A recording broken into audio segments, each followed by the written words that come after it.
Clase, pueblo, que fue todo un debate desde el comienzo. La primera tesis que se hizo en mi pensamiento lo hizo un brasileño de Sao Paulo y ya vio el tema del populismo. Entonces es un tema que venimos arrastrando desde mucho tiempo.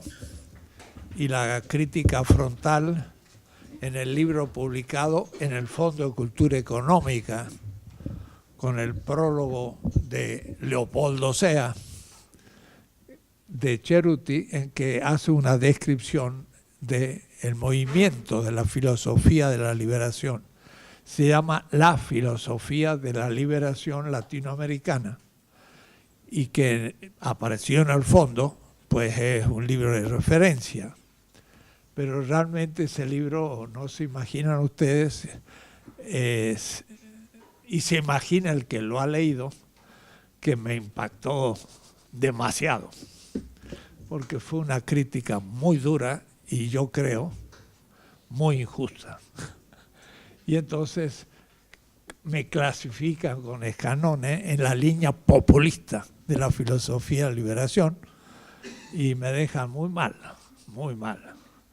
Entonces hoy dije en Mendoza, quiero responder a Horacio, pero Horacio está en México y hace muchos años que está y está en la misma facultad que yo, la UNAM, pero le he propuesto 1000 veces de hacer un diálogo público y pasar a temas más desarrollados, pero no sé por qué, pero Horacio nunca me ha concedido esa posibilidad y le digo, ¿para cuándo?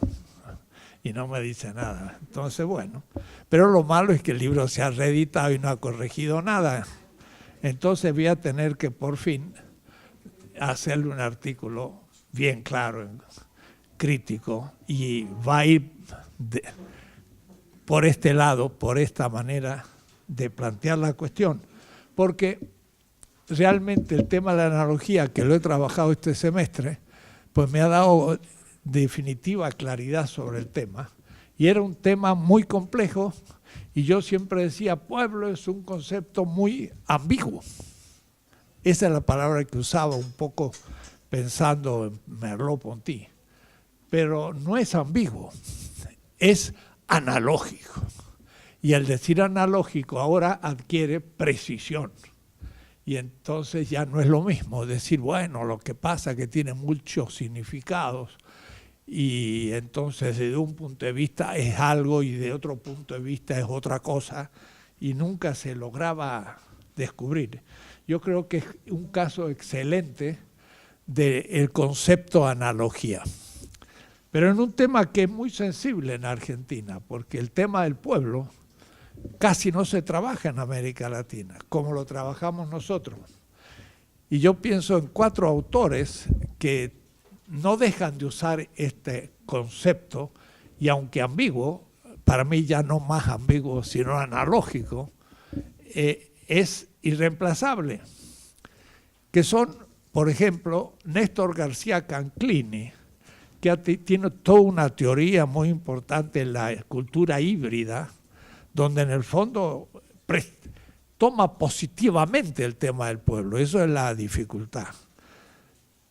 Walter Miñolo también, él estudió lingüística en París, volvió en el 72 a Argentina, ya las cosas se pusieron muy mal en Córdoba y se fue y ya se quedó en Duke, donde es un muy prestigiado profesor norteamericano y muy amigos, porque me acuerdo cuando empezaba a trabajar los temas, una vez me invitó en Puebla, porque tenía un seminario, y ahí yo le lancé mi visión de la historia y la demás, y él estaba un poco, en Argentina decimos, filtrando, o así en relación de amor con el posmodernismo, criticando la razón moderna, poderosa, que critica, por ejemplo, Bátimo, con la propuesta de una razón débil, la razón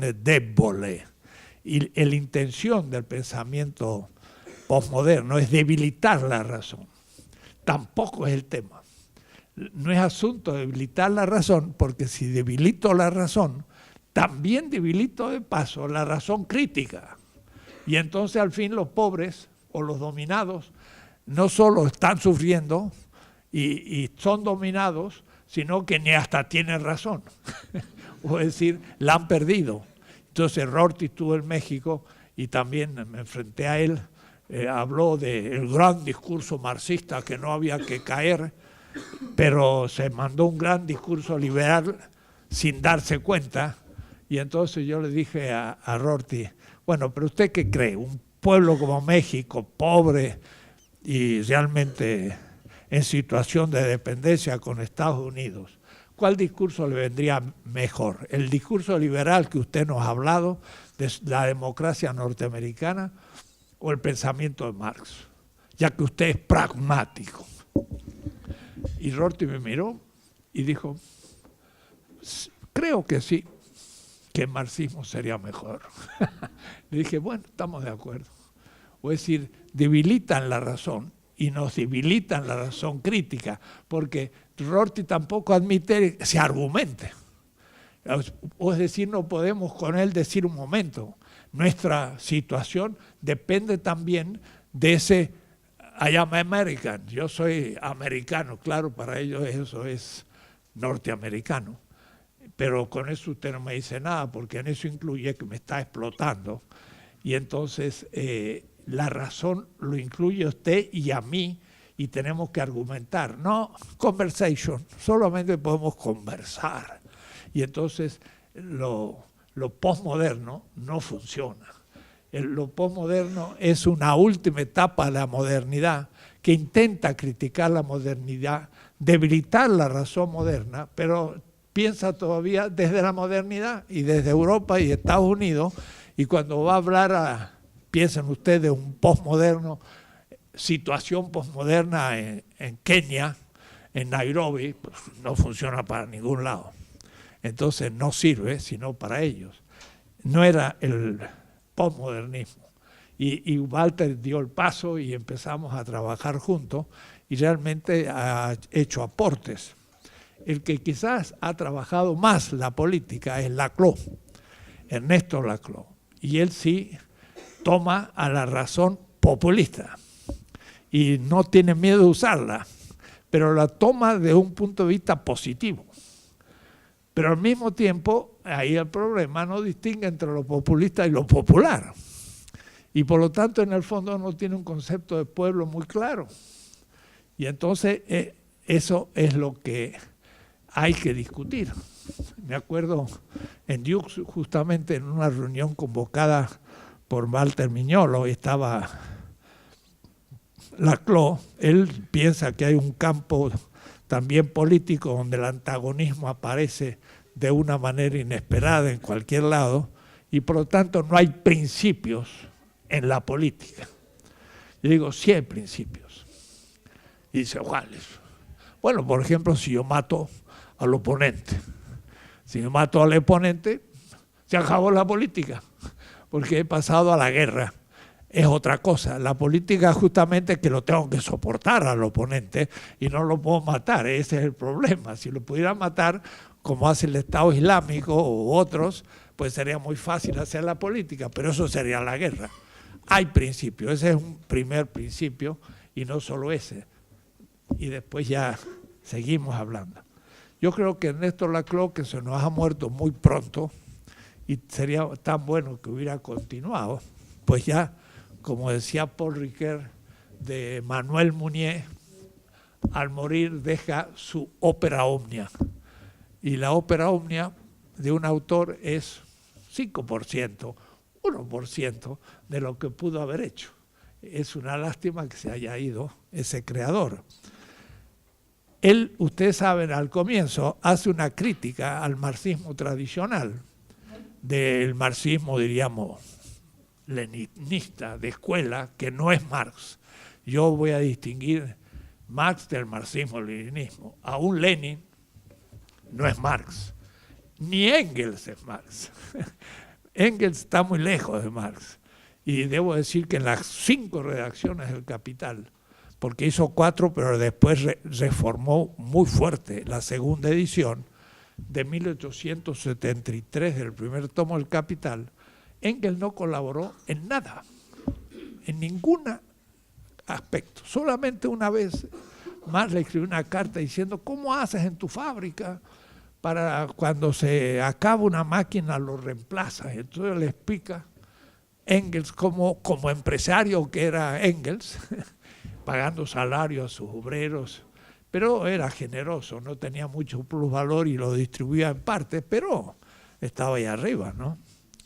Le aclaro un poco el concepto de capital fijo, pero realmente cuando Marx termina el tomo y se lo envía a Engels, una sorpresa extraordinaria, y Engels se pone a estudiar a Marx como un discípulo. Entonces, Marx no fue Engels, Lenin está lejos de ser Marx desde un punto de vista teórico, aunque es mucho más un gran político que Marx, porque Marx no tuvo experiencia casi política, ni fue siquiera el fundador de la Internacional, sino que lo invitaron a una reunión en 1865 y participó como oyente, y estaban hablando de querer pedir mayor salario, y Marx estaba justo escribiendo el tercer tomo del Capital, y les ofreció una charla sobre salario, capital y ganancia, en donde le demuestra que el subir el salario pues no toca para nada la esencia del capital. Puede aumentar el salario indefinidamente y el capital puede estar mejor que antes. Entonces es como cortarle una cabeza a Minerva, pero le salen 5. Entonces le dijo: muchachos, la cuestión es distinta. Y entonces, claro, lo nombran secretario, pero por muy poco tiempo no tuvo realmente experiencia política, sino de el manifiesto del Partido Comunista no es de un partido político, es de un sector de opinión dentro de las trade unions, de los sindicatos europeos, sobre todo ingleses. No es un partido, sino es una opinión. Entonces no tenía como Lenin una enorme experiencia, y menos como Mao, porque ya Lenin ya empieza a ver Europa desde fuera, pero todavía es de alguna manera Europa, parte del imperio bizantino, con una Moscú que era la tercera Roma, pero Mao ya surge en otro mundo, y ahí se puede aprender más cosas porque ya es un marxismo periférico, pero además muy neoconfuciano. Mao muchas veces cita a Marx, pero está realmente citando a Wang Yanmin, que es el fundador del neoconfucianismo. Y aún hoy el capitalismo chino no es calvinista, es confuciano. Entonces es una teoría, el confucianismo, filosófica, no es religión, política, china, secularizada, muy especial, y que ahora está funcionando en los tigres asiáticos con otras lógicas que el capitalismo nuestro. Pero bien, Laclau critica al marxismo-leninismo clásico, que cree que por las leyes necesarias de la economía se va a producir la revolución, Kautsky y los que siguen. Y entonces Laclau dice a los repudiados como Bernstein y los que dicen: un momento, hay que trabajar en política, porque si no trabajamos en política no va a funcionar el cambio histórico ni la revolución, no hay leyes necesarias. Son repudiados, pero Laclau dice: estos sí descubrieron la importancia de la política, y por lo tanto hace una crítica al marxismo-leninismo clásico de las leyes necesarias, que era la posición de Marx, porque tiene textos explícitos contra Lassasulич y contra Plejánov, el fundador del Partido Comunista Ruso, donde no está de acuerdo con ellos y está de acuerdo con Danielson y los populistas rusos. Entonces yo siempre digo, da la casualidad que Marx estaba en buen contacto con los populistas rusos, y también Mariátegui estuvo de acuerdo con el indígena como sujeto histórico de la revolución, y no de la clase obrera que no existía en Perú. Es decir, eran visiones mucho más realistas de la historia. Y por eso la primera parte de la obra de Laclau es excelente, porque reivindica la política en el marxismo. Pero yo creo que después ya deja completamente la economía. Es decir, no vuelve al Marx economista y ya entra más bien a un Marx elaborado teóricamente desde Gramsci y una visión más política, y después se hace lingüística, y después se hace prácticamente psicoanalítica con Zizek, y deriva en una política que se va haciendo pues formalista, yo le llamo, porque pierde el contenido de la vida, de la economía. Entonces, los reclamos de los sujetos históricos diferenciales, pues ya no son reclamos propiamente económicos, son lingüísticos y se pierde. Entonces yo vuelvo a decir, es verdad que Marx no escribió una política, escribió una económica. Y no haber hecho la política va a tener graves consecuencias, porque entonces el marxismo posterior no va a tener bien hecha la política. Más, creyó que no era necesario. Y cuando uno ve los tomos de la Unión Soviética, me acuerdo en cursos dados en Nicaragua, uno veía que tomaban el Capital y las obras que escribió Marx como único horizonte teórico de análisis, y no había política casi. De ahí que cuando escribí de las 20 tesis de política, digo un poco pretenciosamente, pero al mismo tiempo pensando honestamente, hay que elaborar una política de la manera como Marx elaboró la económica. Porque el Capital no es un libro de economía, sino que es el desarrollo de un marco categorial, marco teórico. Dice Marx explícitamente, de lo que se trata es de hacer la crítica de todo el sistema, y usa la palabra sistema, de las categorías de la economía política burguesa. Y aún la palabra categoría, el marxismo mismo nunca le dio importancia. El profesor Hauck, profesor de marxismo en Berlín, muy conocido, está editando 8 tomos de un diccionario de marxismo, y me dijo, Enrique, si quieres escribir algún artículo. Y digo, bueno, pues ya lo has distribuido todo, voy a ver un poco.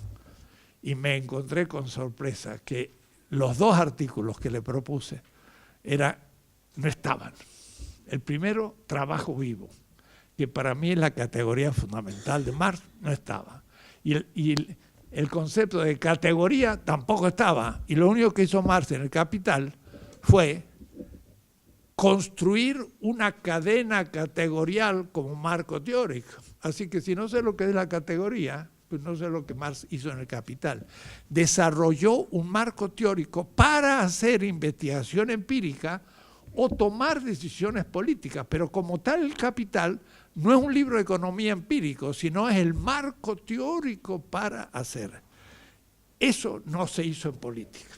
Entonces yo me pregunté, ¿cómo se puede hacer algo parecido a lo que Marx hizo en el Capital? ¿Cómo desarrollar un sistema, o decir, lo que Marx dijo, cómo criticar todo el sistema de las categorías del liberalismo burgués? Eso es lo que Marx hizo en la economía. Claro, enfrentó a Adam Smith y a Ricardo y a los economistas. Pues yo tenía que empezar a enfrentar Hobbes, Locke, Hume y todos los grandes teóricos de la política. Y es lo que empecé a hacer. Las 20 tesis tienen pretensión de ser otro marco teórico y de categorías distintas. Y ahí entonces es donde ya de a poco va a ir surgiendo la posibilidad de responder a la pregunta: el haber usado pueblo como categoría política, ¿es populismo? ¿Debió haberse usado en la política la categoría clase? Sobre todo que el marxismo habla de la lucha de clases.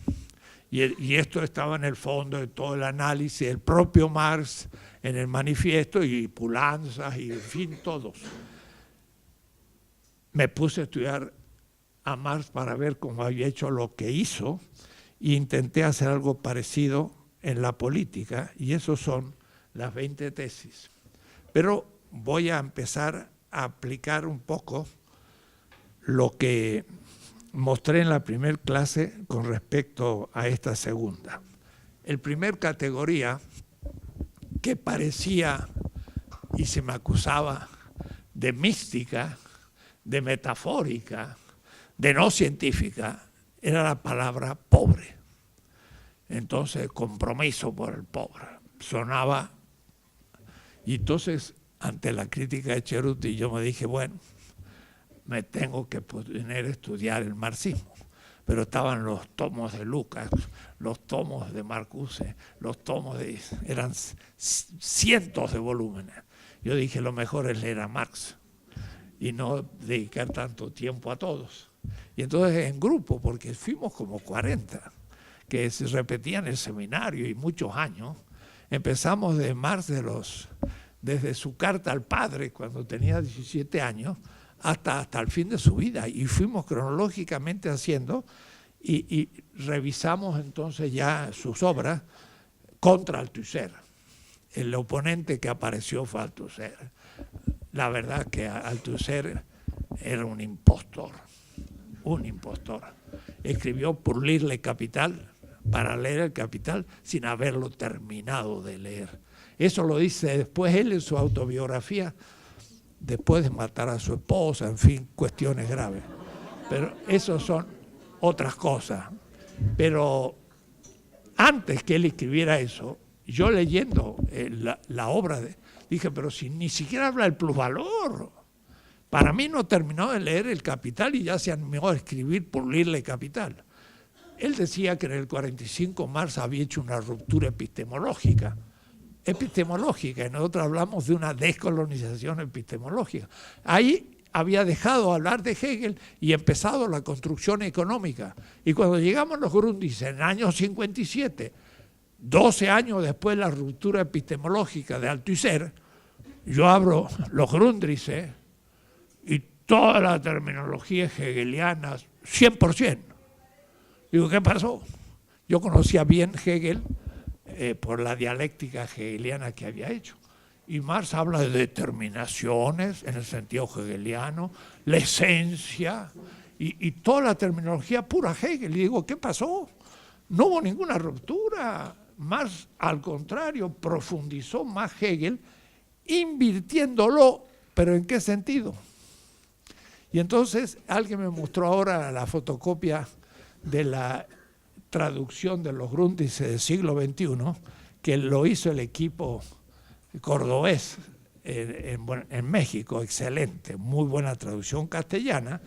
Y entonces llegamos al 57, después de reconstruir toda la juventud de Marx, hacer la crítica a la política, que era también muy interesante, la crítica a la religión, hasta llegar a la crítica a la economía, y lo expulsan a Marx de Alemania y después lo expulsan de Francia, después lo expulsan de Bélgica y termina en Inglaterra en el 48, y el pobre está ahí en Inglaterra ya para siempre y se pone a ir diariamente al Museo Británico, que era la mejor biblioteca en el mundo de economía, y en el centro del imperio inglés, que era el imperio capitalista del mundo, y se transformó en un lector diario de todo lo que va a ser desde el 48 para adelante.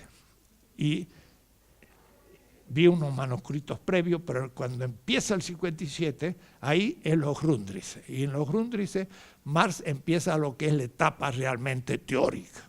De los 57 al 67, 10 años, Marx escribe el 80% de la médula de su teoría. Antes eran preparativos y después fueron lecturas dispersas y no logró escribir ni el segundo ni el tercer tomo ni nada. Pero ahí fue lo fuerte, trabajaba hasta las 4 de la mañana, y llega un momento en que Marx justamente formula la oposición radical originaria antes de la existencia del capital. Y es ahí donde, leyendo ese texto, yo digo, nadie me lo había mostrado. Y esto me demuestra que Marx pensó de otra manera las cosas. Y entonces él dice, la oposición, la contradicción originaria, que va a ser el punto de partida del capital, es el no dice cara a cara, dice el enfrentamiento del propietario del dinero y el propietario del trabajo. Y yo lo interpreto cara a cara. Es decir, es un campesino que viene del campo, no tiene nada, ha dejado el campo en la autoproducción y autoconsumo, es un zaparrastroso, no tiene ni casa, ni comida, ni nada, y se enfrenta al propietario de dinero y le dice, mira, me muero de hambre, cómprame. Entonces es el enfrentamiento antes del contrato. Y entonces ahí Marx donde dice negativamente el trabajo vivo, y usa la palabra lebendige Arbeit, desnudo, sin tener medios de producción, sin tener nada que vender, muerto de hambre, absolute Armut, se ofrece. Y entonces aparece la palabra Armut, pobreza. Y luego usa la fórmula latina, pauper ante festum, pobre antes del festín. Y después cuando va a salir del desocupado, va a usar la palabra pauper post festum, quedó desempleado, ¿no? Fuera del capital, como quien escupe un carozo después de comerse el durazno, pauper post festum. Yo dije, habla de pobre. Y Cerruti me dijo, eso de pobre es un misticismo, no tiene nada que ver con la ciencia, no es marxista, no hablaste de clase. Y yo dije, claro, antes de la existencia de clase, existe un pobre que debe venderse y que surge desde la circulación, porque todavía no hay capital. Y eso ya me da la idea de que el capital como totalidad tiene una anterioridad como exterioridad, que es el pobre que se ofrece. Y de ahí entonces que para Marx, sin haberlo teorizado, la exterioridad es anterior a la totalidad. Porque cuando se venda, y va a ser el tema de la transformación del dinero en capital, el infinito dinero no hace una pizca de capital. Es el pasaje para Hegel del pasaje del ser a la esencia en la lógica. No se imaginan. Marx está siguiendo pie juntilla cada capítulo de la lógica. Dice Hegel, el ser indeterminado. Y Marx dice, el trabajo indeterminado. La primera determinación del ser es la cualidad. Y Marx dice, la primera determinación es el valor de uso, la cualidad. La segunda determinación del ser, dice Hegel, es la cantidad. Y entonces Marx dice, la segunda determinación del valor es el valor de cambio, la cantidad. Y Hegel dice, la cantidad mide la cualidad, es la medida. El valor de cambio mide el valor de uso y es el dinero, la medida. Va siguiendo Hegel, pero no se imagina, tengo un artículo que voy mostrando Hegel, Marx, igual. Pero después el ser se transforma en la esencia, que significa el ser pasa a ser el fundamento. La esencia es el ser como fundamento. El ser como ser es la primera parte de la lógica. Segunda parte es el ser como fundamento. Y entonces para Marx es el pasaje del dinero al capital. Y ahí es donde Marx hace el salto al infinito. Y no es el dinero el que llega a ser capital. Infinito dinero no hace una pizca de capital. ¿Por qué? Porque lo que hace al capital es la creación del plusvalor.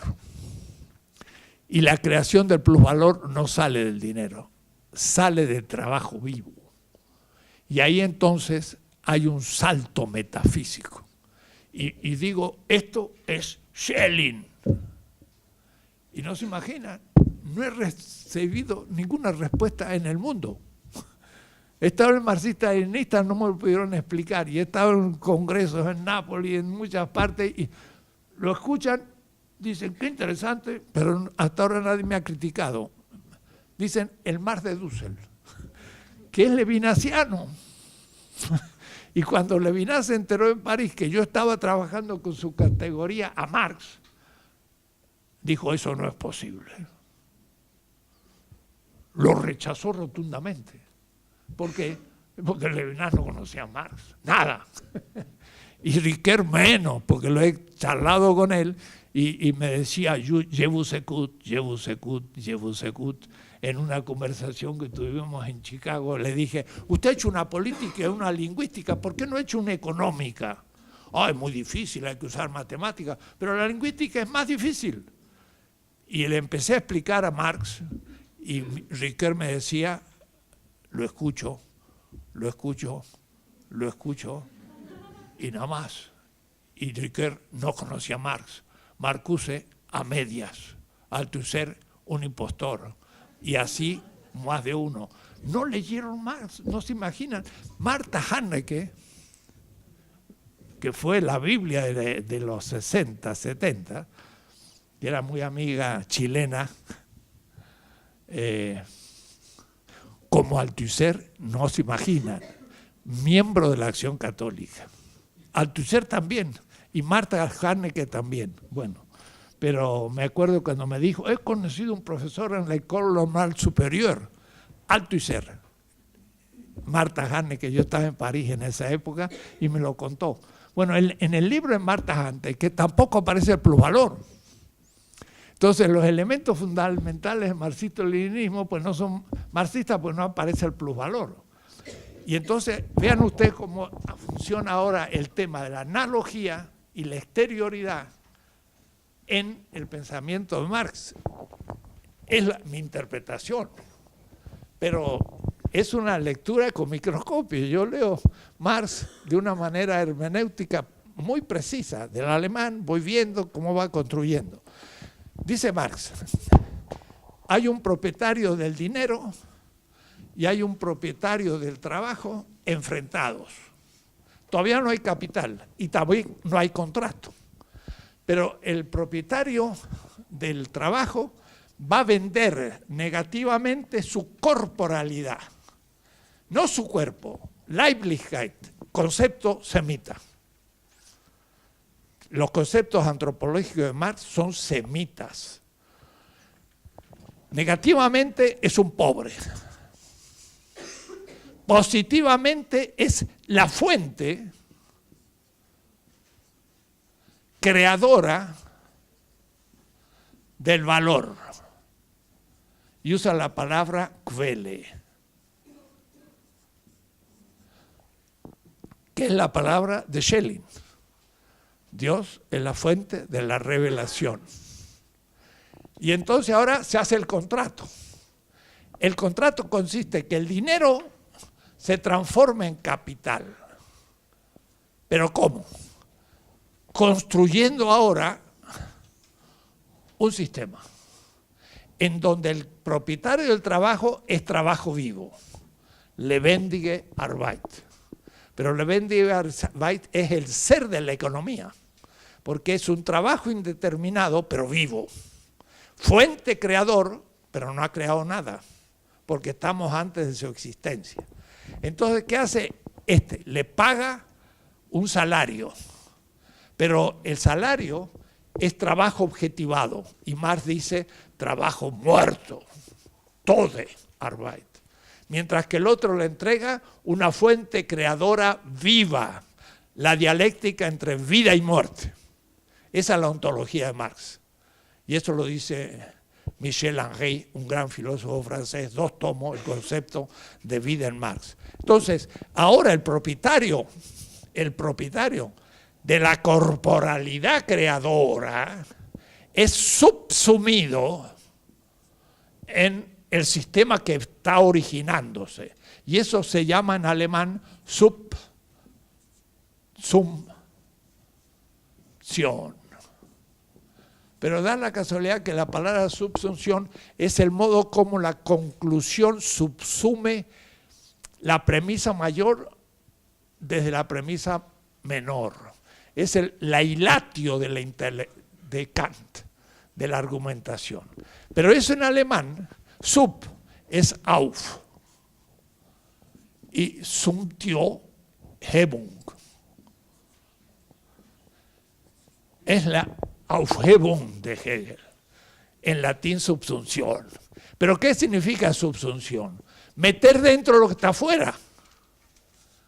Porque el trabajo vivo no era capital, está originándose y ahora lo pone dentro.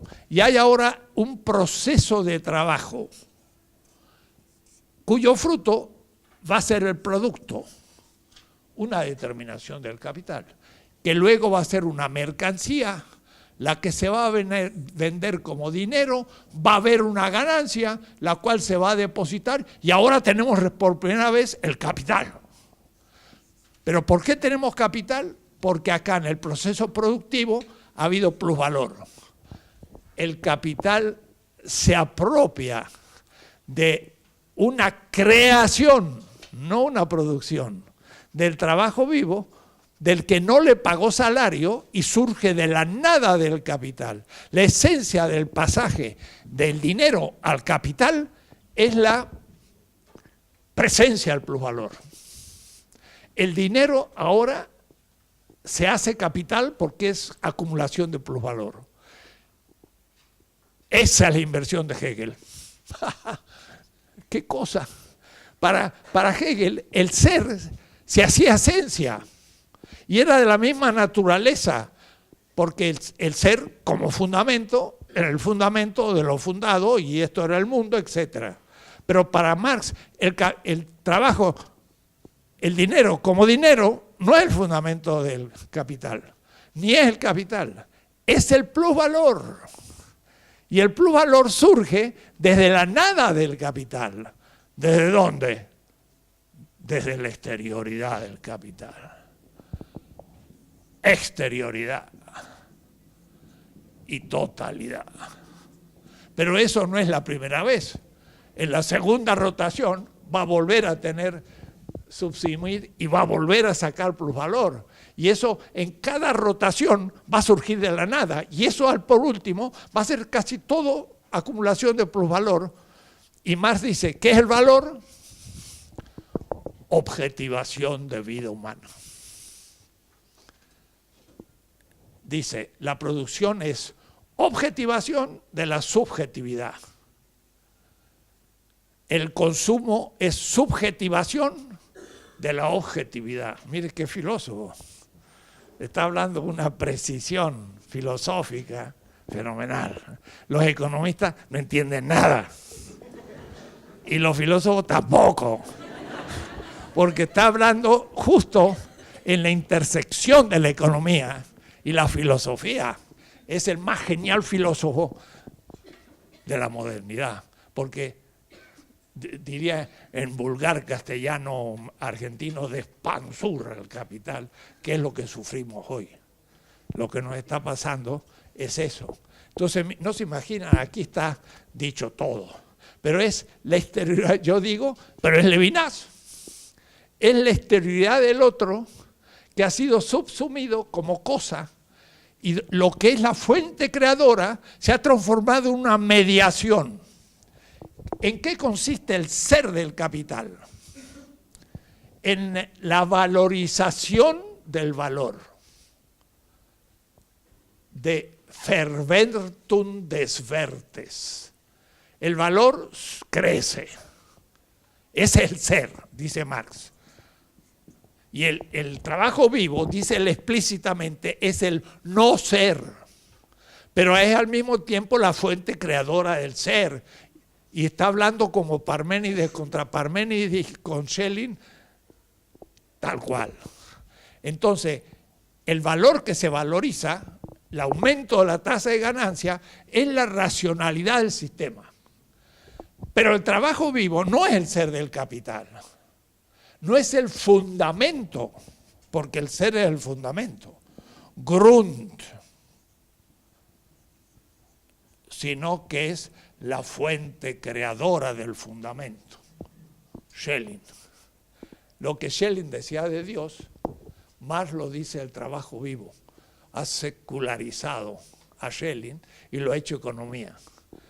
Entre nosotros, en Mendoza, y en vista de la universidad, y sobre todo en mi facultad de filosofía, en manos de derecha católica,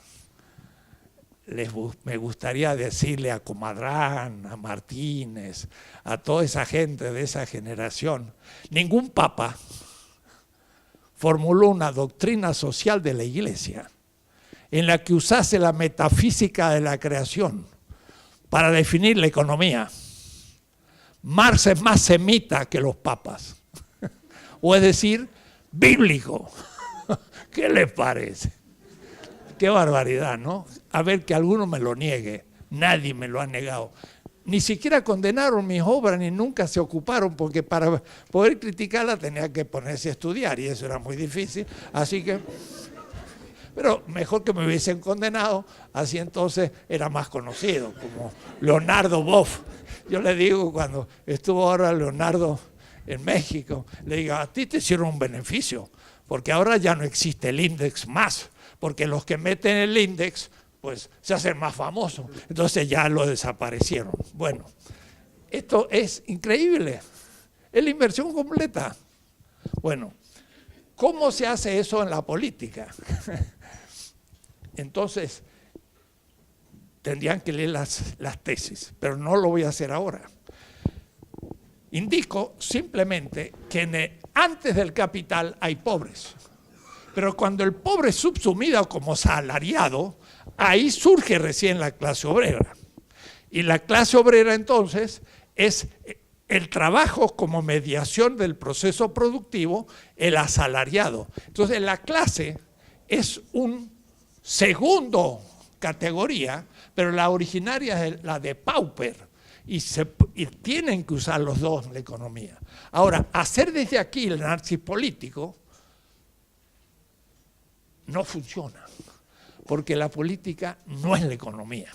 Entonces, la tradición decía, marxista, leninista, la economía es la infraestructura y la política y la ideología la superestructura. Eso jamás lo dijo Marx, nunca. Más, la política es constitutiva de la economía. Él decía, la mercancía se ve en el espejo del derecho, y el derecho es política. ¿Cómo? Pues muy simple, esta mesa no es mía, ¿de quién es? De la universidad. Ah, es de la universidad, tiene derecho de propiedad, es político. ¿Qué es la economía? Cambiar de propietario, es un problema de derecho, es un problema político. La economía tiene en su esencia la política, no en la superestructura, sino que es constitutivo. Entonces hay que cambiar. Instancias. La instancia política, económica, nada más, nunca habló de instancia. Pero por ahí hay un texto de Engels que dice de la última instancia, y usa la palabra de letzte Instanz, de la interpretación materialista de la historia, es la vida y la vida inmediata. ¡Pah! Nada que ver con la economía, es la vida. Y la economía está muy ligada a la vida, pero también la política. Y también la cultura, no la ideología. Entonces, eso no vale. Entonces, yo pienso más bien en campos.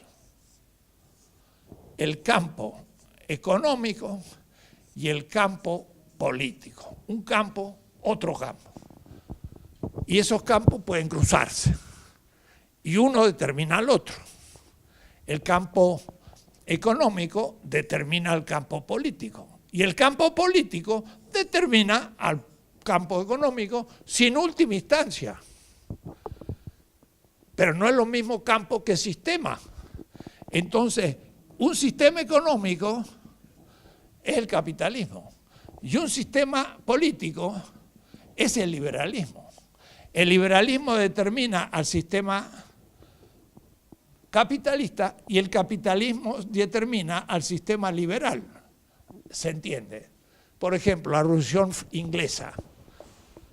La burguesía era minoritaria. El feudalismo era completamente mayoritario. Pero dan un golpe de Estado los burgueses, entonces es un golpe político, y desde el Estado organizan el sistema económico en Inglaterra. Fue la política la que hizo la economía, no la inversa. Pero entonces la determinación económica es material, por su contenido, y la determinación política es formal, por sus derechos, por todo lo que es la política. Entonces empezamos a tener muchos campos, porque no hay dos, hay indefinido número de campos, que cada uno determina al otro. Y entonces Marx dice, no habla de infraestructura, habla de una determinación determinada determinante. Entonces, en una espiral,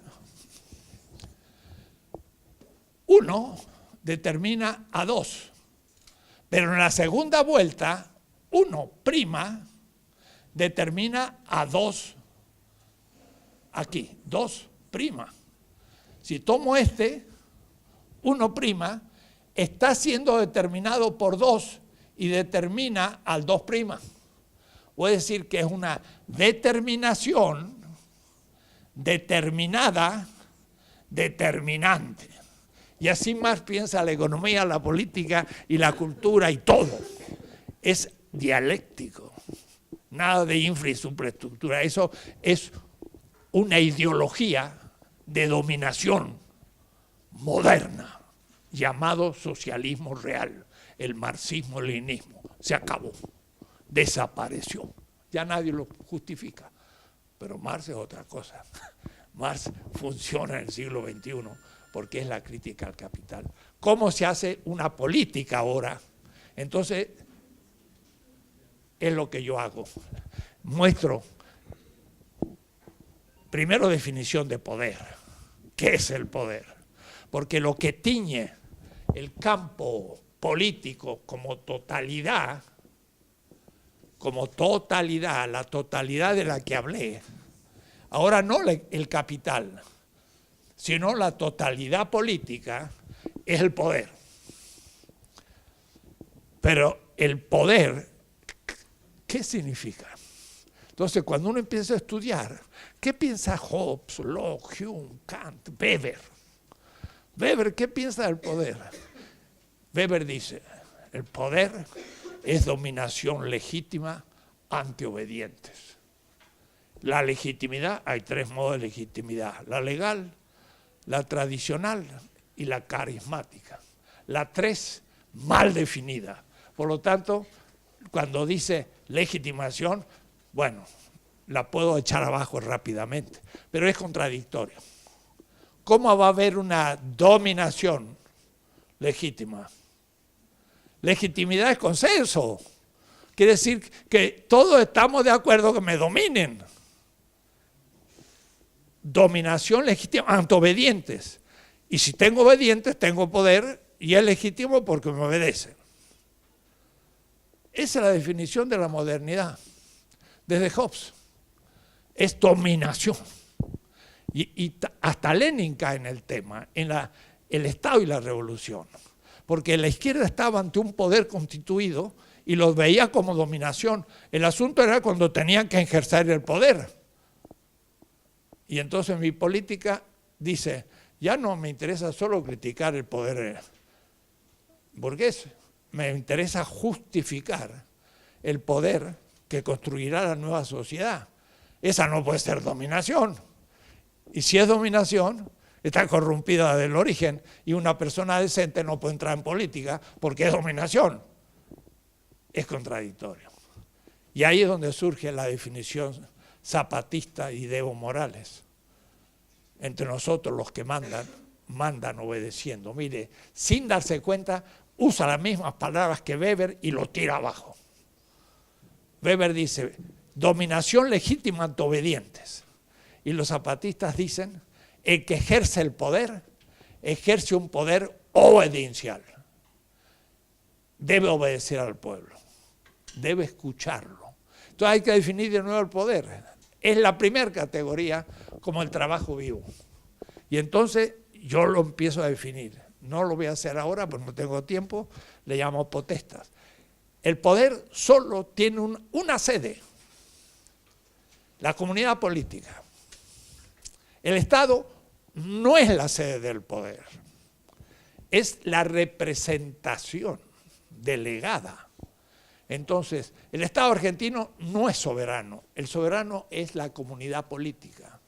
Y de ahí voy desprendiendo todas las categorías hasta describir lo que sería la totalidad política vigente.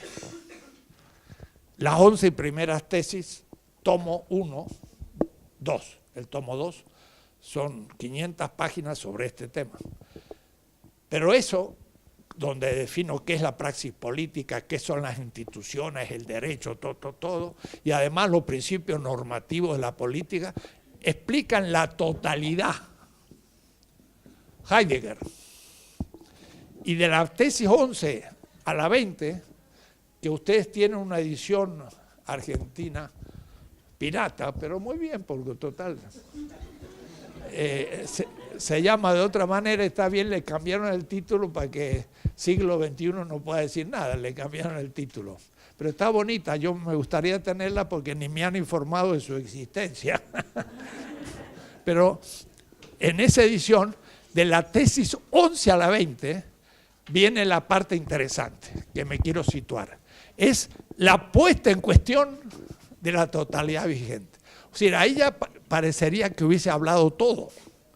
Claro que hay un tomo grande, que está en inglés, sobre la historia de la política, donde entro al siglo XVI y después desconstruyo a los autores.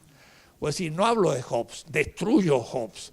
No hablo de John Locke. Muestro cómo John Locke justifica la esclavitud, justifica la conquista de América y justifica, por supuesto, al liberalismo originario y así todo. Es decir, la gente cree que es una historia, pero no es una historia, es una deconstrucción de la historia.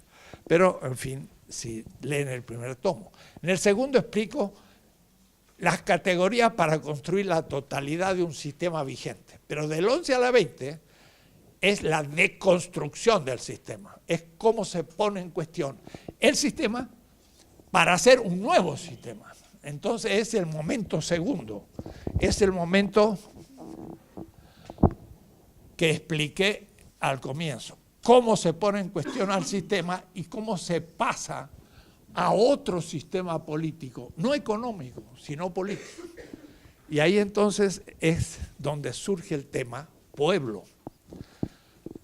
Porque en la primera parte yo hablo de comunidad política indiferenciada, porque es una etapa clásica, como diría Gramsci. Pero ahora vamos a poner en cuestión. ¿Por qué? Porque inevitablemente en todo sistema histórico hay víctimas, y hay oprimidos, y hay excluidos. Siempre, no puede no haber, menos o más. Claro, en ciertas épocas menos porque se está creando. En el esquema que hice ABC, diacrónicamente, al principio el sistema funciona, luego entra en una especie de calma clásica y luego empieza realmente la opresión, porque el sistema se fetichiza y empieza a oprimir la gente, que es donde nos encontramos ahora. Y entonces surge de pronto el nuevo actor político. Pero el nuevo actor político no es una clase social. El nuevo actor político es el pueblo, que ya no es la comunidad política, sino el pueblo. Y en ese punto es donde empieza la tesis 11 y 12 de la política, que quiero ya referirme más en preciso, donde me va a servir muchísimo la categoría lógica de la analogía. Y van a ver ustedes cómo funciona. La tesis 11, y si ustedes tienen el librito por ahí, es tesis 11, porque es el mismo libro, pero con otro título.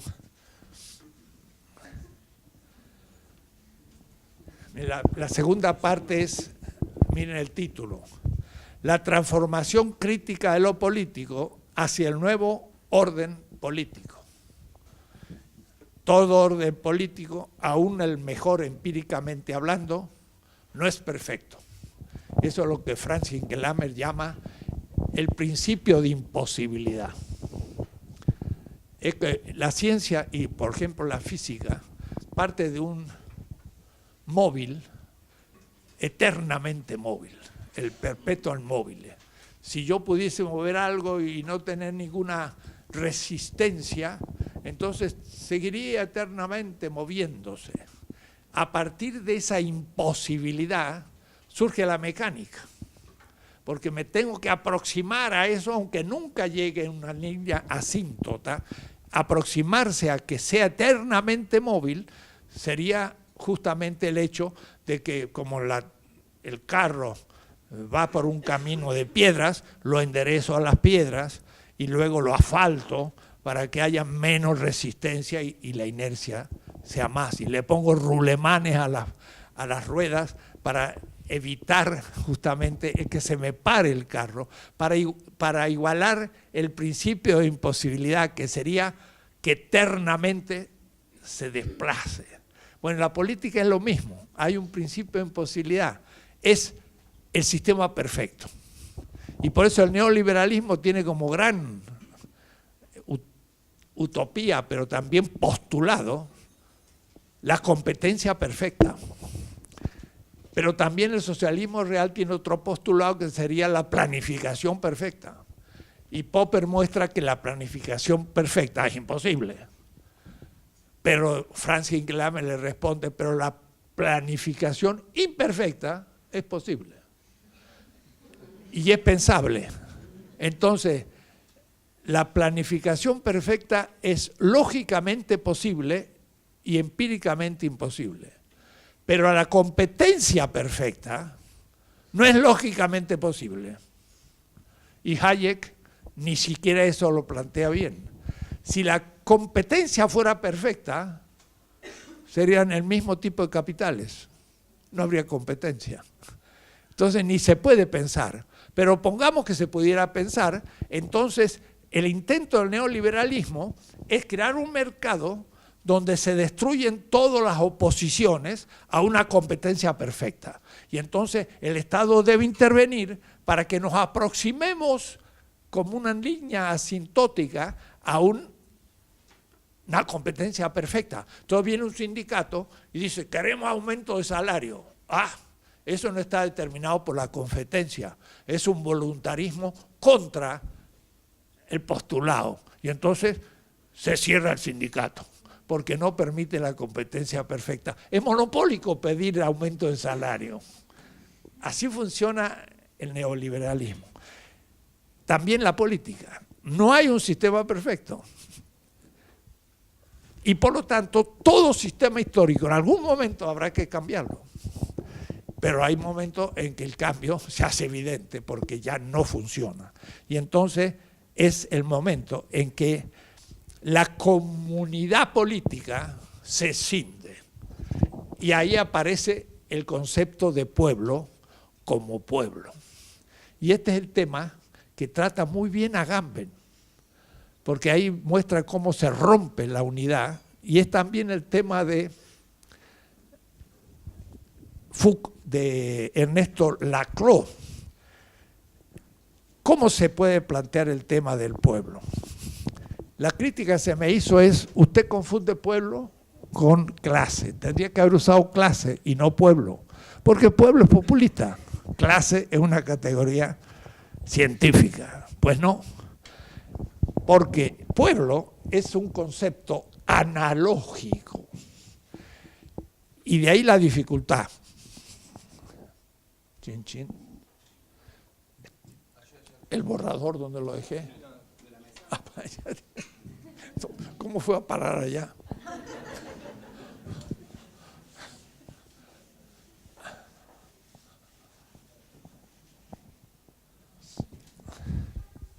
la comunidad política va a producir una ruptura, porque unos están permaneciendo en el sistema que deja de resolver justamente las necesidades de la mayoría, y los otros, en cambio, toman más conciencia de sus propias reivindicaciones, como dice Laclau.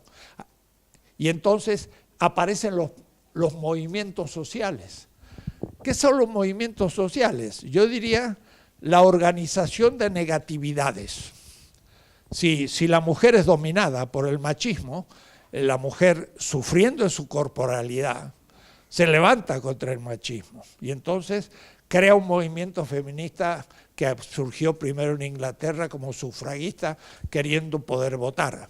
Eso es negar una negación del machismo. Pero eso no es una clase social, sino que es un grupo social que no está dividido socialmente, sino que está dividido de otra manera por los géneros. Y ahí, bueno, está toda la problemática. Que de paso la filosofía de liberación, desde el 72, yo escribí para una erótica latinoamericana y la liberación de la mujer. En el año 72, cuando usted ve la bibliografía de la época, no había libros. Y cometí errores, claro que cometí errores. Pues no planteé la homosexualidad y de otros temas como podía plantearse, porque no era una experiencia nuestra todavía. Cuando llegué a Estados Unidos me di cuenta de los errores cumplidos, porque había movimientos gay y otros, pero no lo había vivido en Mendoza. Me acuerdo una compañera cuando di una conferencia en la Facultad de Filosofía, me dijo, esto que dijiste es más escandaloso que si fuera marxista, hablando de la liberación de la mujer ahí en la Facultad de Filosofía, y lo tengo ese texto que se puede hablar. Entonces, los movimientos sociales se representan justamente de esta manera. Son movimientos, uno, a partir de una cierta negatividad contra el machismo, surge el movimiento feminista. Pero miren, otra cuestión, ya teóricamente política, dice Habermas, y en este punto, gracias a Apple, lo acepto, aunque sea en principio, que en la comunidad tiene que haber un consenso. Y pongamos que sea un consenso razonable y racional, en los que estamos de acuerdo habiendo participado simétricamente y todos lo aceptamos. Eso es lo válido en ética. Y lo válido en ética es lo legítimo en política, porque es la validez institucional. Y entonces esto es realmente la democracia. La democracia no es liberal. La democracia es un sistema de legitimación. O es decir, un sistema en el que participando los ciudadanos llegan a consensos y esos consensos llegan a la práctica. Eso es la democracia. No tiene nada que ver con las elecciones, que es un instrumento secundario para elegir los representantes, porque no podemos hacer democracia directa entre los 40 millones. Pero en las bases del barrio o de los pueblitos, en la base sí podemos tener democracia directa debajo de los municipios, y eso tendría que ser constitucional, y además participación de todos los ciudadanos y organización de la participación. Cuarto poder, Constitución Bolivariana de Venezuela, la primera en la historia, supera la Revolución Francesa. No hay 3 poderes, hay 5. Ejecutivo, legislativo, judicial, participativo y electoral. Lo elige todo el pueblo. Y a los jueces no lo elige el Poder Ejecutivo y el Legislativo, sino el participativo y la sociedad civil. Los jueces, miren qué bien andaría Argentina ahora con jueces elegidos por el pueblo.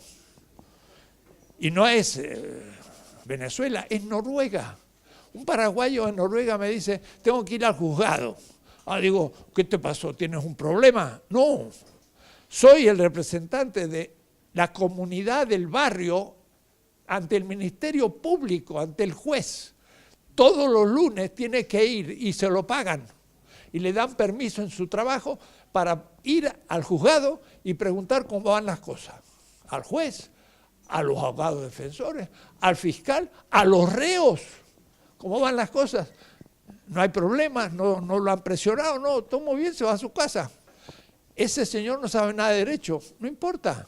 Cuando uno dice, me están presionando, llama a una auditoría y destituye al juez. El pueblo, Noruega, no Cuba, Noruega. Eso es participación. Miren, si nosotros tuviésemos participación institucional de un poder participativo, no solamente representativo, que está corrompido porque nadie lo vigila. Y el poder participativo debería hacerlo. Bueno, surge el movimiento de la mujer, pongamos. Y la clase obrera dice, pues nosotros somos explotados por el capital, es también un participante. Cada uno piensa que lo propio es lo máximo. La última instancia es el problema del género, la última instancia es el capital, la última instancia, pues, es la cultura de nuestros pueblos originales, los grupos marginales, la tercera edad, bueno, muchos movimientos. Todos estos movimientos tienen algo de semejante. Ahí empieza la analogía. No funciona la identidad, es la analogía. Y discutiendo esto en seminario, ¿qué es lo que tienen de semejante? Todos son negados en algún aspecto de su vida. Es de nuevo la vida. Yo soy negado en el género, que es un momento de la vida. Yo soy negado en el trabajo. Yo soy negado en la edad. Me desprecian después de haber trabajado toda mi vida, tercera edad. Yo soy despreciado por mi cultura, que no es moderna, era antes de la modernidad, está con la modernidad y estará después de la modernidad, etc. Cada uno tiene reivindicaciones. Pero a su vez es necesario que se pongan en contacto. Y entonces ahí viene Boaventura de Sousa. Hay que ponerse en contacto y dialogar. La mujer dice, el feminismo es lo fundamental. Muy bien. Y el obrero dice, lo fundamental es el obrero. Empiezan a hablar y descubre la mujer que los peores obreros tratados son las mujeres. Dice, entonces el feminismo que yo tenía, pequeño burgués o blanco, no sé qué, no es lo mismo que el feminismo obrero o de color, que sí que hay mucho feminismo y el obrero dice, es verdad, nosotros las que más explotamos son las mujeres y capta, y ahora ya eso de común crece, porque ahora tienen más temas en común. Y entonces después van a grupos marginales. Y entonces el obrero dice, pero si al fin yo también voy a ser destinado a terminar como marginal y los problemas que ellos tienen los puedo tener yo. Y así, es diálogo. Y el diálogo va enriqueciendo ese ámbito analógico del que yo hablé. O es decir, el otro al principio es otro, pero después va creciendo y tenemos más en común y empezamos a crear un proyecto que yo llamo un proyecto analógico, que es no universal. Como dice Walter Miñolo, él le pone el nombre y yo le pongo el concepto, pluriversal. El tema es la pluriversalidad, no la universalidad. Y eso ya no es ni posmoderno ni moderno, es distinto. El proyecto que van a tener estos grupos va a ser un proyecto con muchos contenidos. Y todos van a poder hacer un movimiento, pero además miren, les decía yo, había un consenso y ahora surge el consenso del oprimido feminista. Y entonces el consenso entre los iguales, pero mujeres. Pero ese consenso no es lo mismo que el consenso vigente, que es machista y que está en la Constitución y en las leyes y en las costumbres y en todo. Y entonces, ¿qué pasa? Este es el consenso crítico. Y aquel se transforma en el consenso dominante. Y era meramente consenso para Habermas. Habermas no conoce la diferencia entre un consenso dominante y un consenso crítico. ¿No lo sabe? ¿Quién lo inventa? La filosofía de liberación. Sí, lo inventamos. Lógico. Es una deducción de lo que ellos me enseñaron y se lo devolví y no supo cómo responderlo. A Apple, él me dice, no, bueno, pero si eso es la teoría del consenso, claro que es la teoría del consenso, pero ahora tiene otro significado, porque ahora dice Gramsci, ahora miren, entiéndanlo, una clase es dominante, una clase es dirigente cuando se apoya en el consenso, y eso es la hegemonía, voy a decir enseguida, pero cuando se transforma, se opone al disenso. ¿Y el disenso qué es? El disenso en el sistema es el consenso excluido. Las mujeres están en el disenso, pero cuando se reúnen entre ellas tienen consenso. Entonces, pierde consenso, el consenso vigente, pero se transforma en dominante porque ahora los reprime, porque se les están levantando con otra propuesta. Y esto es el pueblo, pero el pueblo en otro sentido que toda la población de un territorio bajo un estado. Entonces el concepto de pueblo era analógico y ese era el lío. Yo puedo decir, pueblo es todos los habitantes argentinos que están en el territorio bajo el estado argentino. Y el señor millonario es parte del pueblo, y el último indígena es parte del pueblo. Somos argentinos. Eso es casi el primer analogado. Vale. Pero ahora, cuando pueblo es los grupos que empiezan a tomar conciencia y que rompen la unanimidad, y se produce aquí una ruptura, y los otros son el antipueblo, y así se les llamaba. ¿Cómo puede ser si son parte del pueblo? Es que es un segundo analogado. Es lo que voy a llamar el analogado crítico. El analogado crítico no es el analogado principal ambiguo. Y en ese caso no es todo. Y acá me lo dice muy claro, el todo ya no se da más, sino que es una parte. Y entonces aquí, miren, viene Pablo de Tarso. Pablo de Tarso dice, la ley no es justificación de la justicia, porque si es injusta no la acepto.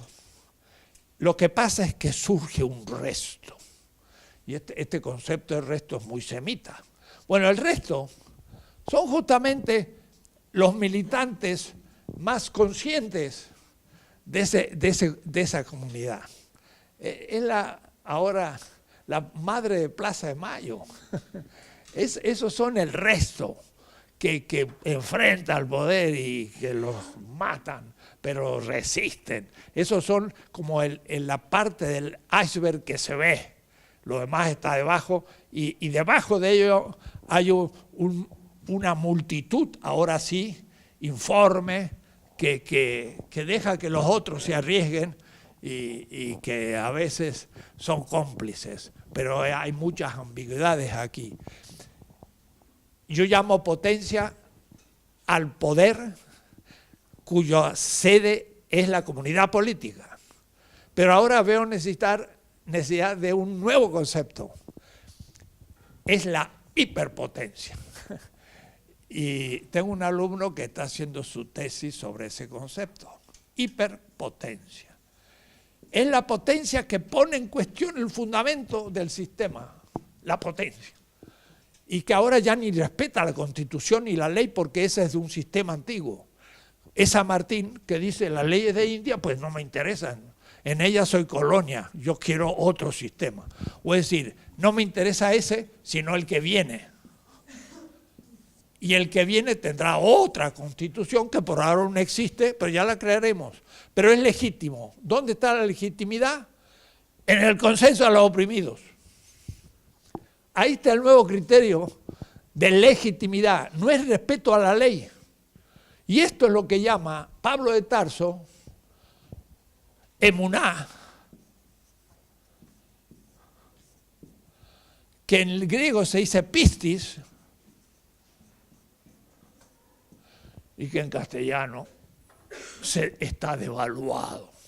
Se llama fe. Pero para revaluarlo, entonces yo cito a un padre de la iglesia. Y dice Fidel Castro. Cuando del pueblo se trata, él dice, cuando el pueblo crea en algo, son los principios. Crea en alguien, es el liderazgo. Pero sobre todo cuando el pueblo crea en sí mismo. Y eso es la fe. Crea en su consenso crítico. Ese es el principio nuevo de legitimidad que está debajo de la ley futura y que ahora no tiene ley, pero que vale más que la ley. ¿Se dan cuenta? Esto no lo ha dicho nadie, ni Agamben, ni Smith, ni ninguno, ni Badiou con Le Venement, ni nadie. ¿Por qué? Porque es nuestra experiencia. Es la filosofía de liberación. Me atribuyo en el grupo esa originalidad. Y es fuerte. Está un muchacho que está haciendo su tesis doctoral mostrando que Agamben no logra llegar a esto, Levinas no logra hacer esto, y tampoco Marx llegó a eso, porque no hizo una política. Pensó en la Comuna de París, pero eran muy pocos ejemplos. Nosotros tenemos ahora inmensos ejemplos y podemos pensar cosas que los europeos no pueden pensar, porque no tienen experiencia. Hoy no tienen experiencia, y nosotros sí. Entonces, estamos en otra situación que ellos. Y entonces se entiende eso de la exterioridad y todo lo que he indicado. Porque el excluido, la mujer en tanto mujer, era excluida del sistema.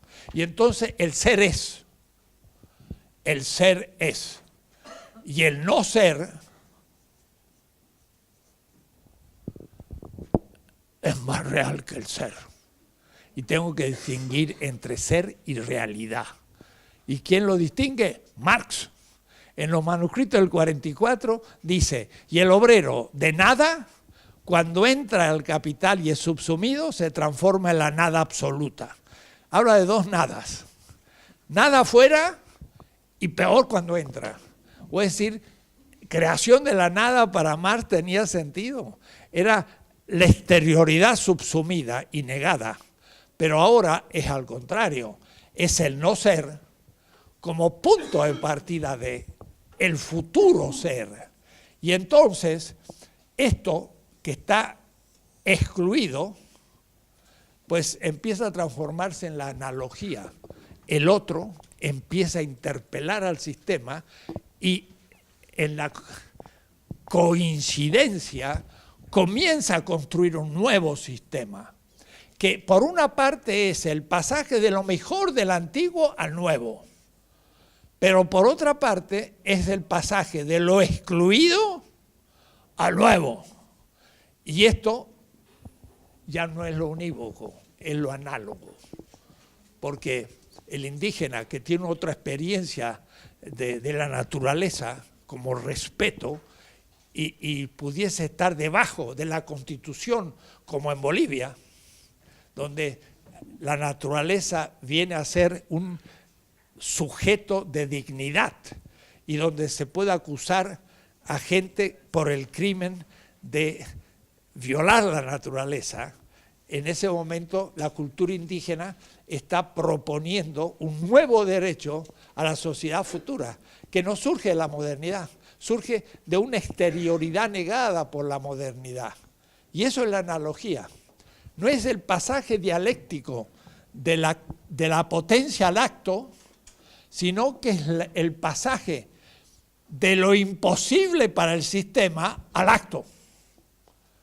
Se hace posible lo imposible porque no estaba incluido. Y eso es analógico. Entonces, Entonces, eso sería lo anadialéctico. Pero de pronto, eso empieza a usarse a todos los niveles. Porque el nuevo sistema no es unívoco con respecto al anterior, sino que es análogo. Porque tiene algo del anterior, pero tiene algo que no es del otro. Y ese es el tema del plusvalor. La acumulación de capital hace que después de una rotación surja valor de la nada. Esa nada surge desde una exterioridad analógica. Marx. O es decir, la analogía empieza a ser la posibilidad de entender esto. Entonces, tanto el pueblo como los movimientos sociales, ahora dense en cuenta, se habla del Estado de Derecho. Bueno, en América Latina en ningún país ha habido Estado de Derecho, nunca. Y se habla del Estado de excepción, Carl Schmitt, que se deja el derecho y pasa a una voluntad constituyente. Parece bueno. Pero hay un tercer estado, que es un estado de rebelión. Es el 2001, aunque ambiguo, cuando se dije que se vayan todos. Ahí el pueblo expresó algo que era imposible. En realidad tendrían que irse todos, pero ¿y qué hacemos entonces? No podemos, tenemos que contarlos con los que tenemos. Quiere decir que la vamos a seguir sufriendo. Y aunque pongamos a lo mejor, también algún día le tendremos que decir que se vayan. Y esto está en el futuro, ¿eh? Yo veo que se va acumulando. No sé si va a ser al término del gobierno o antes, pero este pueblo no es tan tranquilo que digamos. El estado de rebelión es San Martín. Es cuando el consenso excluido pone en cuestión al consenso vigente y dice, hay que romper y a crear lo nuevo. Y es creación de lo nuevo desde la nada del sistema, que es lo excluido, que es nada del sistema. Y Marx dice muy explícitamente, del no ser surge lo nuevo. Porque el plusvalor también es acumulación del no ser. Y él usa la dialéctica entre ser y no ser. Conoce a Parménides y lo está usando. Entonces, eso sería algunas indicaciones sobre esto, sobre la analogía en el caso del tema del pueblo, el tema del resto, que es un tema semita muy importante, queda un grupo indómito que no teme la muerte. Por eso son los únicos temibles. Se teme al que deja de temer la muerte, no porque sea valiente, sino porque su conciencia ética le haría insoportable la traición. Y por eso que el que muere en la silla eléctrica, crucificado, al fin dijo, he cumplido. Y estaba feliz, crucificado. ¿Por qué? Porque su peor interpelante era lo que Freud llamaría el superyo. Era la exigencia de cumplir con la gente. Y eso no podía traicionarlo. Y esa es la esencia de la ética. Y es lo que necesitamos. Entonces, hegemonía se opone a dominación. Dominación es cuando un pequeño grupo domina a la mayoría obediente, engañada, con los métodos que se van perfeccionando cada vez más. Y tenemos ante nuestros ojos la manera como se confunde al pueblo. Cuando se viene la discusión del tarifazo, aparece la madre Paz de Mayo para que se desvíe la opinión. Y el tarifazo pues, pasa a secundario. Y temían la discusión del tarifazo y crear una cosa. Es la manera.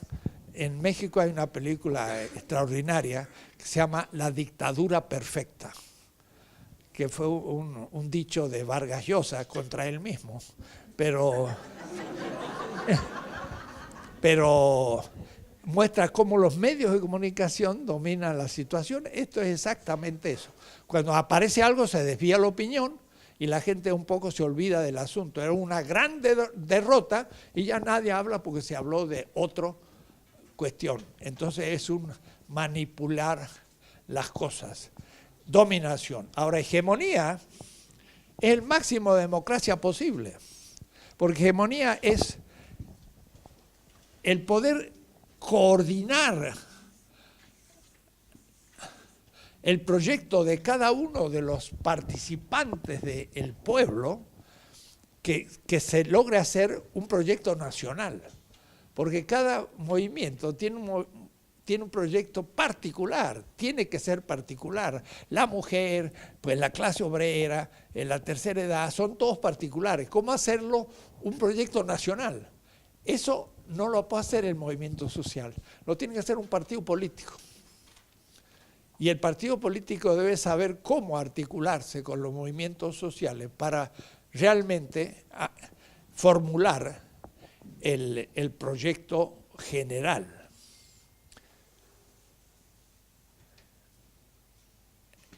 Yo tendría otros temas sobre el Estado, disolución del Estado, el tema del liderazgo. Yo leí un texto muy fuerte sobre el liderazgo a 10 metros de Hugo Chávez, cuando me dieron el premio Libertador. Y terminé diciendo, el líder es necesario a todos los niveles, no a un nivel presidencial, hasta en el barrio, cuando un pueblo todavía no ha aprendido la participación. Y hay un cierto magisterio a que la gente participe, ¿no? Pero digo yo, la perfección del liderazgo es la disolución del liderazgo, cuando el líder ya no es necesario. Y entonces agarró el tema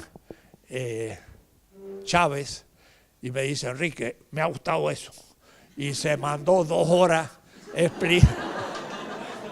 Yo había hablado media hora, un texto muy acotado, pero muy así entre el abismo, porque criticaba la dictadura staliniana y también pinochetiana y imperialista y el populismo por otra parte, y me iba abriendo camino, pero él realmente agarró el tema magnífico y habló muchísimo sobre la disolución del liderazgo.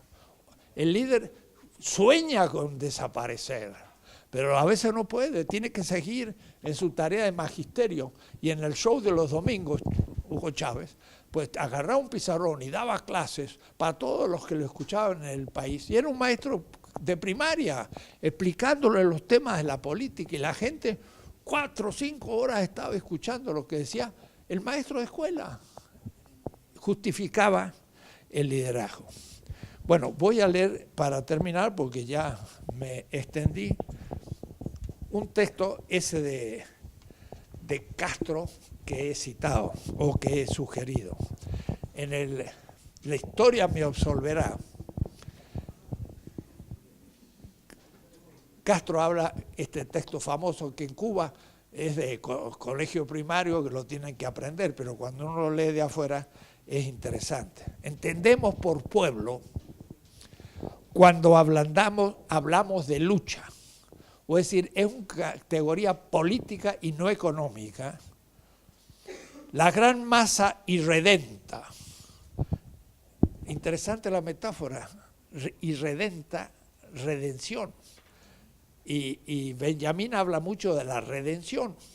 ¿Qué significa redención? Se redime el esclavo cuando se paga el precio para liberarlo. Eso es redimir. Entonces es un pueblo irredento. Es una metáfora mesiánica. La que más hacía grandes y sabias transformaciones. Es una transformación más que una revolución instantánea. En todos los órdenes, es decir, los movimientos sociales ocupan muchos espacios, no solo la clase obrera, muchos otros espacios, dispuestos a lograrlo cuando crea en algo y en alguien, sobre todo cuando crea suficientemente en sí misma. Nosotros llamamos pueblos, si de lucha se trata, a los 600.000 cubanos que están sin trabajo. Entonces yo digo, Si no están con trabajo, no son asalariados, que sí que no son obreros. Pueden serlo, pero en potencia. Por ahora no son, y son pueblo. Entonces, la clase no es la única categoría. La pueblo incluye a los que por ahora no son actualmente clase. A los 500.000 obreros del campo que habitan en bohíos miserables, esos sí son clase. A los 400.000 obreros industriales y braceros, esos sí son clase obrera, cuyos salarios pasan de manos del patrón a las del garrotero. A los 100.000 agricultores pequeños, allá son pequeños propietarios, son parte del pueblo, que siempre tristemente, como Moisés, ven a la tierra prometida. Dije, hacha, el mito mosaico surgió en los labios de Fidel Castro. Yo también lo usé, hay que usar los mitos, y él lo usa, tengo derecho. A los 30.000 maestros y profesores, a los 20.000 pequeños comerciantes abrumados por la deuda, miren cuántos habría en otro país, y a los 1.000 profesionales jóvenes, deseosos de lucha y llenos de esperanza. Ese es el pueblo, el que sufre todas las desdichas y es por tanto capaz de pelear con todo el coraje. Eso Fidel. Y después en la gran primer discurso del 59 en la Plaza de Cuba, habla en la primera página 15 veces sobre el pueblo cubano y ni una vez sobre la clase obrera. No porque no fuera importante, pero porque de hecho era el sujeto histórico del cambio. Yo creo que con esto se acabó la disputa. Clase o pueblo, las dos. Pero la clase es más bien una categoría económica que en la política forma parte del concepto analógico de pueblo, que es el mismo analógico, porque está compuesto por muchos grupos distintos con algo de semejanza. Claro, hay que trabajar en qué consiste la semejanza, de cómo se distingue la semejanza a la identidad y qué diversidad hay entre la diferencia y la distinción. No se imagina, Aristóteles los confunde un poco, pero hacen distinciones muy interesantes que uno puede inspirarse en toda la historia de la filosofía, porque la analogía fue usada por Kant, por el propio Hegel y por muchos secundariamente. En cambio, en la filosofía de liberación es absolutamente central, porque es la irrupción del otro que crea un campo donde empezamos a comunicarnos crecientemente, y eso hace que lo semejante también vaya creciendo, pero no es la diferencia y la identidad, sino que es la semejanza y la distinción. Se aplica esto exactamente al tema del Estado. El Estado moderno, burgués, es un Estado, pero como decía Samir Amin, y justamente en la reunión de Porto Alegre, del Foro Social, estaba Boaventura, Samir Amin, y Samir Amin me dice, bueno, pues si hablando Estado, el primer Estado que conocemos en serio en la historia es el Estado egipcio, hace 5.000 años. ¿Cómo puede ser que no existió Estado antes? Y no va a desaparecer. Lo que pasa es que hay que transformar el Estado y hay que hacerlo completamente distinto. Pero no podemos pensar en la hipótesis anarquista de que vamos a tener una relación espontánea con millones de personas ya sabiendo cómo los demás van a reaccionar. Eso es imposible. Pero si ya se empieza a organizar como los grandes anarquistas catalanes del siglo XIX y demás, bueno, sin embargo, ellos organizaban el Estado desde los sindicatos y desde las fábricas. Y eso era un economicismo en la política. No funciona. La política es la política y el participante en la política es un ciudadano. Pero es un ciudadano que pertenece a una clase y a un género y que tiene una edad y que también tiene un color de su piel, pero no para ser discriminados racialmente y tienen distintas culturas porque prácticamente no hay ningún estado de una nación. Son polinacionales o pluriculturales y entonces tenemos que simplemente hacer teoría de lo que ya está aconteciendo en América Latina y las revoluciones avanzan y retroceden, pero van a avanzar de nuevo y el que ya cree que todo terminó, pues no se da cuenta que la historia dura siglos. Esto va a durar todo el siglo XXI y aún los jóvenes no verán el fruto. Y el que quiera verlo para ser un pequeño burgués feliz, que se despida del triunfo. Hay que trabajar con responsabilidad, construir lo honestamente posible y seguirá la historia con nuestra contribución. Por ahora, dejemos aquí porque yo de nuevo me pasé las 8 hace rato y tenía que dar la palabra. Pero alguno tenía que hacer una pregunta y se la quiero dar la posibilidad. Alguien me preguntó algo sobre la pedagogía, pero a ver, tú.